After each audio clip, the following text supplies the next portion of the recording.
ఈరోజు నాగపంచమి ఎపిసోడ్లో మోక్షని గదిలో బంధించి పంచమికి గర్భం తీయించడానికి తనని హాస్పిటల్కి తీసుకువెళ్ళిన వైదేహి. పంచమిని కాపాడడానికి తన వెనకనే వస్తున్న నాగేశ్వరిని అడ్డుకోవడానికి వచ్చిన కరాళి ఫణీంద్ర. ఇక ఈరోజు ఎపిసోడ్లో ఏం జరిగిందో తెలుసుకుందాం. మోక్షని గదిలో పెట్టి వాళ్ళమ్మ పంచమిని తీసుకొని హాస్పిటల్కి వెళుతుంది తనకి గర్భం తీయించడానికి. ఇక గదిలో నుంచి మోక్ష అందరినీ తలుపు తీమని అరుస్తూ ఉంటాడు. ఇక వాళ్ళందరినీ పేరు పేరున పిలుస్తూ ఉంటాడు, కానీ ఒక్కరు కూడా సమాధానం చెప్పరు. తన మాటలు వింటూనే ఉంటారు, కానీ తలుపు అయితే ఎవరు తీరు. ఇక ఎవరు తీరనుకొని, ఏంటి మీరందరూ ఇంత కఠినంగా తయారైపోయారు, దయచేసి తలుపు తీయండి, నేను వెళ్ళి పంచమిని కాపాడాలని అరుస్తూ ఉంటాడు. ఇక మోక్ష మాటలకి వాళ్ళ బామ్మకి చాలా బాధపడిపోతూ తలుపు తీయడానికి లేస్తుంది. ఇక మీనాక్షి అయితే తలుపు తీకమ్మా, వదినకు తెలిసిందంటే తను నిన్ను తిడుతుంది అని తను చెప్తూ ఉంటుంది. ఏమైనా పర్వాలేదు మీనాక్షి, నా మనవడు లోపల బాధపడుతూ ఉన్నాడు, నేను వెళ్ళి తలుపు తీస్తానని తను తలుపు దగ్గరికి వెళ్తుంది. ఇక తనకి జ్వాలా చిత్రలు అడ్డుపడి, తలుపు తీక బామ్మ, తలుపు తీస్తే ఏమవుతుందో నీకు తెలీదా, ఎంత ప్రమాదం మోక్షకి, మోక్ష ప్రాణాలు పోవాలంటే అప్పుడు నువ్వు తలుపు తీ అని తను అంటూ ఉంటుంది. ఇక బామ్మ తలుపు తీయబోతుంటే రఘురామ్ అడ్డుకుంటాడు. అమ్మా, వైదేహి చచ్చినంత ఒట్టని చెప్పి మరీ వెళ్ళింది కదా, నువ్వు తలుపు తీస్తున్నావు ఎలాగాని తనని అడుగుతూ ఉంటాడు. పర్వాలేదు రఘురామ్, ఒట్టు తీసి నా మీద వేసుకుంటాను, నా ప్రాణం పోయినా పర్వాలేదు, నా మనవుడు బాధపడ్డం నేను చూడలేను అని అంటూ ఉంటుంది.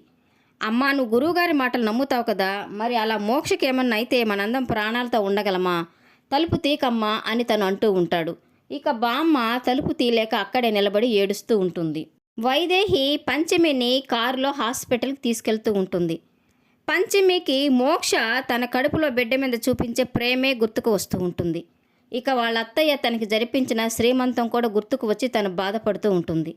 ఇక వైదేహి పంచమితో అంటూ ఉంటుంది, ఆలస్యమైన నువ్వు మంచి నిర్ణయం తీసుకున్నావు పంచమి, నా కొడుకు నాకు ఎంత ముఖ్యమో నీ భర్త కూడా నీకు అంతే ముఖ్యం. నువ్వు ఆలోచించినా నేను ఆలోచించినది మోక్ష గురించే కదా, నా బిడ్డను కాపాడడానికి నీ బిడ్డని కోల్పోవడానికి ముందుకు వచ్చావు, నీ త్యాగం నేను మర్చిపోలేని పంచమి అని వైదేహి తనతో చెప్తూ ఉంటుంది.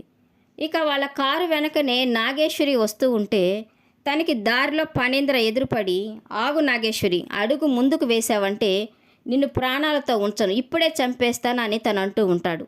ఇక నాగేశ్వరి తనతో అంటూ ఉంటుంది, నీకేమైనా పిచ్చి పట్టి మాట్లాడుతున్నావు ఫణీంద్ర, నువ్వేం మాట్లాడుతున్నావో నీకే అర్థం కాని పరిస్థితిగా ఉంది నీదేని తను అంటూ ఉంటే, అవును, నాగదేవత నన్ను శపించింది, నాగలోకానికి నాకు ఎటువంటి సంబంధం లేదు, నన్ను మోసం చేసిన పంచమిని ఎప్పటికీ వదిలిపెట్టను, ఇక నువ్వు వెనక్కి వెళ్ళిపో నాగేశ్వరి అని తనని హెచ్చరిస్తూ ఉంటాడు. నీలాంటి వాడిని చంపినా పాపం లేదు ఫణీంద్ర, ఇప్పుడే నేను కాటి వేసి చంపేస్తానని అంటూ ఉంటుంది. నువ్వు పాముగా మారిన వెంటనే ఆ పెద్ద బండరాయితో నీ తల మీద కొట్టి చంపేస్తాను, ఆ తర్వాత నిన్ను బూడిద చేసి కాల్చేస్తానని తను హెచ్చరిస్తూ ఉంటాడు. ఇక ఫణీంద్ర తన మాట వెనక తనకి అడ్డు తొలకపోయేసరికి ఇక నాగేశ్వరి పక్కనే ఉన్న చితిలోకి వెళ్ళి ఆ మంటల్లో తన ఒళ్ళంతా మంటలు చేసుకొని అలాగే వచ్చి ఫణీంద్రని చుట్టేస్తుంది. ఇక ఫణీంద్ర ఆ మంటకి ఒళ్ళంతా కాలిపోయి అక్కడ వెంటనే కింద పడిపోతాడు. నాగేశ్వరి అక్కడి నుంచి పాముగా మారి పంచమి దగ్గరికి బయలుదేరుతుంది. ఇక మోక్ష ఉన్న గది నుంచి ఎవ్వరూ తలుపు తీయకపోయేసరికి తను లోపల నుంచి అరుస్తూనే ఉంటాడు. ఇక తను అనుకుంటూ ఉంటాడు, పంచమి, నువ్వు మనసు చంపుకొని ఈ పనికి ఒప్పుకున్నావని నాకు తెలుసు, ఒక తల్లిగా బిడ్డను పోగొట్టుకోవడానికి నువ్వు ఎంత నరకం అనుభవిస్తున్నావో నేను ఊహించగలను, వద్దు పంచమి, అలా చెయ్యొద్దు, మన బిడ్డని చంపుకోవద్దు అని తను అంటూ ఏడుస్తూ ఉంటాడు. ఇక తనకి అక్కడే ఉన్న స్క్రూ డ్రైవర్ కనిపించి ఆ కిటికీ గ్రిల్ని తొలగించి అక్కడి నుంచి బయటపడి తను హాస్పిటల్కి వస్తూ ఉంటాడు బైకులో. అక్కడికి వచ్చిన కరాళీకి నాగేశ్వరి హాస్పిటల్లోకి వెళ్తూ ఉండడం కనిపిస్తుంది. ఇక ఇటు చూసేసరికి మోక్ష బండి మీద వస్తూ ఉంటాడు.